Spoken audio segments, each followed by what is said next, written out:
Hello, I'm just the Canadian Tuxedo. Welcome to the channel. Today we'll be talking about the new album by Craig Finn entitled A Legacy of Rentals.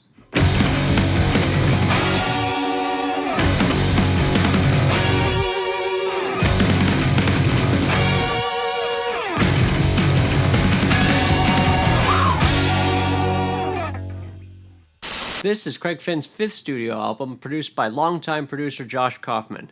Craig Finn has always written songs that paint such intimate stories of lost souls who are prone to acts of desperation and grim situations. He gives a sympathetic but honest voice to these characters. A Legacy of Rentals is such a unique album that weaves tales of fleeing drug dealers, vagrants, and people in the final moments of their lives. These tales are scored by beautiful arrangements of a full band complete with synths and saxophones and drum machines, and even a string orchestra. All of this acts as a sonic texture to further the narratives within the songs. Craig Finn blends a singing spoken word vocal delivery over arrangements that harken back to the 1970s Lou Reed, late 80s Springsteen and Leonard Cohen, and 90s Bob Dylan. This album is lush and deep and requires multiple listens to really appreciate the clever through points that weave these songs together. It's like you're getting scenes from a film from different angles and out of sequence, but it all weaves and comes together in the end. So let's dive into the album. Messing with the Settings opens the album with rising synths that make you feel like you're floating. Acoustic guitars, piano, synths, and drums sit under Craig's spoken word delivery. This is a beautiful and haunting opening track that talks about a close relationship between two friends who've sort of fallen out of touch with one another. You know, your lives go in different paths, and there's this haunting moment when you realize in this song that this is actually a eulogy and this person has passed on.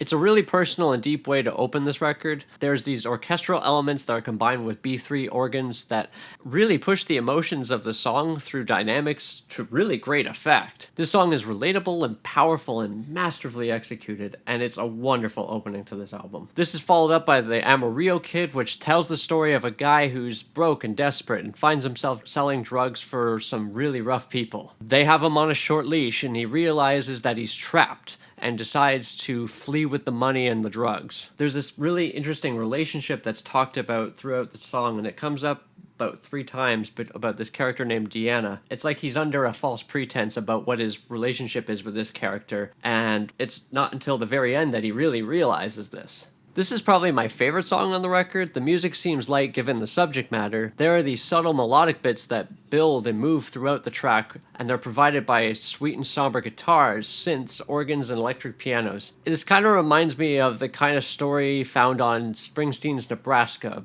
but with the arrangements that are closer to Born in the USA. It has almost like a country folk element to it, too. It's definitely a highlight on this record. Birthdays talks about a troubled sibling who has mental and addiction problems, who's stuck but sheltered by their parents until the parents are gone, and suddenly, this person is left to their own devices and can't really fend for themselves, and he's surrounded by all these troubled people who really don't have his best interest at heart. There's a sad darkness to this song that's brought on by the overdriven guitars that sit underneath this. They kind of build in dynamic and get louder in the mix, and it just kind of feels like the walls are closing in on you. The narrative is kind of a bystander, and throughout the song, you end up feeling like you're watching helplessly and you can't do anything about it. There's this powerful saxophone solo in the bridge as well. It's a really nice touch. Somehow the music really feels like it pairs well with the lyrics, and it gives so much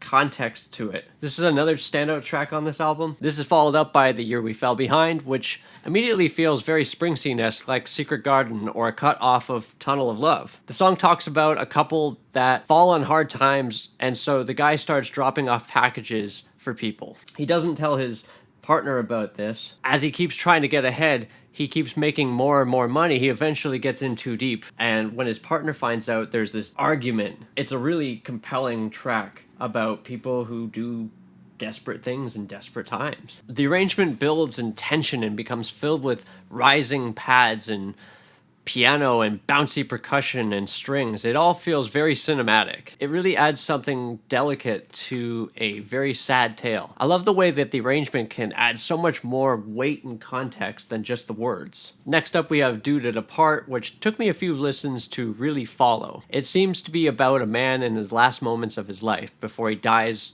tragically in a car accident. He wakes up, He kisses his wife goodbye, leaves some cash for her, and then he drives off to the gas station, gets some gas, and he just listens to music. Nothing significant, and it really just shows that how in any moment life can just end.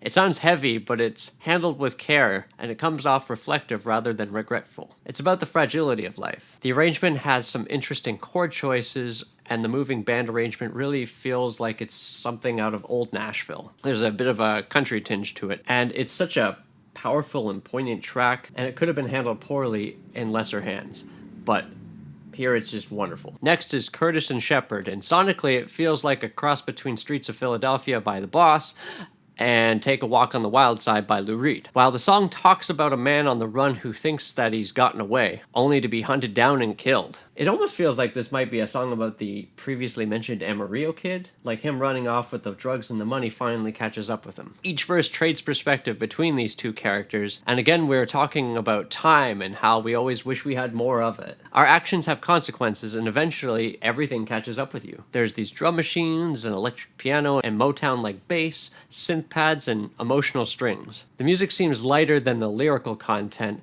but it makes the song feel more raw rather than just sad. Never Any Horses follows this up, and it seems to talk about the character that was earlier mentioned in Birthdays, and how he perceives his life and memories as one way, but in reality, they're not at all the way he remembers them. It's all about perspective. It's this theme that pops up again and again on this album. It's that sort of reflective nostalgia, where things can look good from far, even if they were far from good. Our narrator is unreliable, but we are all the heroes of our own stories, and sometimes we only remember things the way we want to. It's a very interesting concept to put in a song, and it's handled masterfully here. On the song Jessamine, we have the narrator reminiscing about a past fling he had with a girl, and she had these secrets and she kept her partners at a distance. She, like so many other characters on this album, seemed to be in with dangerous people. The narrator learns later that she's died, and he's just finding out the news from a friend. And it's such a honest and casual experience that, you know, as you get older, these things kind of happen. You just lose touch with people, and you catch up with them, and sometimes after they're already gone. It's sad, but the music seems sweet and contemplative. Craig's delivery feels similar to Blonde on Blonde Bob Dylan or early Bruce Springsteen.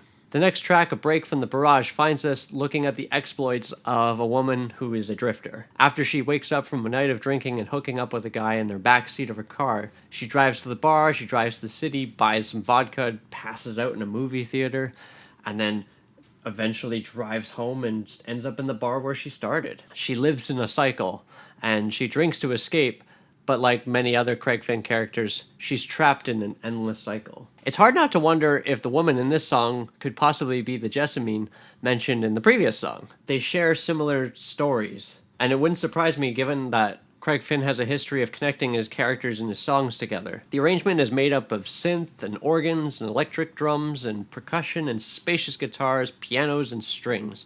And there are these really airy backing vocals that feel like 80s Leonard Cohen. The arrangement is simple but effective, and it moves the story along nicely. The song builds in tension and emotion. I think the light arrangement contrasts with the sad tale, lending our characters sympathy rather than judgment. It's a nice way to kind of lead into the ending of the record. The final track, This Is What It Looks Like, moves like a jaunt while retelling destructive behavior and debauchery. The characters see it as celebratory while everyone else just sees the damage. It's all about perspective again. The music emphasizes this, and it's this theme that runs throughout the record. Given the dark subject matter, these songs are scored with a tone that doesn't delve too deeply into the subject matter. These characters don't see themselves as dangerous or destructive. This is just life as it is for them. There are layers of moving percussion and airy organs and hollow reverberated guitars and sympathetic strings that frame these tragic lives, but it's artful and it gives a unique perspective. It ends the record really quite nicely, carrying us out with a refrain that is, "This is what it looks like when we're joyful."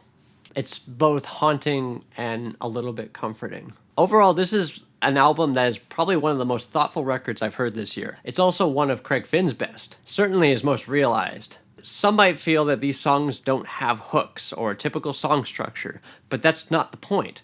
The album is a collection of vignettes putting focus on the ones that we discard and forget, but without judgment. It's not glossed over or glamorized, it's honest and focusing more on the individual and not the circumstance. These are people in low places in desperate times, but they are living, and some just don't survive. These are memories of people who are neither heroes nor villains, just people trying to survive. The arrangements never get in the way of the story, and really the music is just a vehicle or a lens to move and frame these stories in an honest and empathetic way. It's a remarkable album that gains appreciation from further listens, allowing you to view the more details hidden between the lines of these stories. I think this album deserves praise for its humility and its strong but sensitive delivery. I think it's a solid 4 out of 5 well-worn denim jackets. Thanks for watching. If you like what you see, like and subscribe, and tell me in the comments what record I should review next, or